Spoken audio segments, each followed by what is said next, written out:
வரலாற்று செறிவோடு இருக்கக்கூடிய ஒரு மாவட்டம்.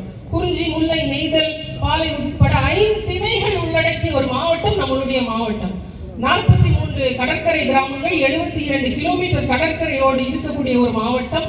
அழகாக 63,000 ஏக்கர் நிலப்பரப்பில் விவசாயம் செய்யக்கூடிய ஒரு மாவட்டம்.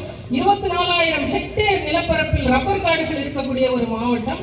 அதே வேளையில் சுற்றுலாத்துறை ஆனாலும் சரி, படிப்பு கல்வித்துறை ஆனாலும் சரி, அந்த அளவுக்கு வலிமை மிக்க வளமான ஒரு மாவட்டம் நம்மளுடைய கன்னியாகுமரி மாவட்டம்.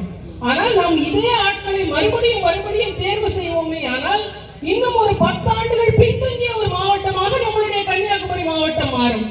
அப்ப நம்மளுடைய எதிர்கால கனவு நம்மளுடைய மாவட்டத்திற்கு எப்படி இருக்கணும் அப்படின்னு நம்ம இருக்கிறோமா? முதல்ல நம்ம சிந்திச்சு பார்க்க வேண்டிய இடத்துல இருக்கிறோம்.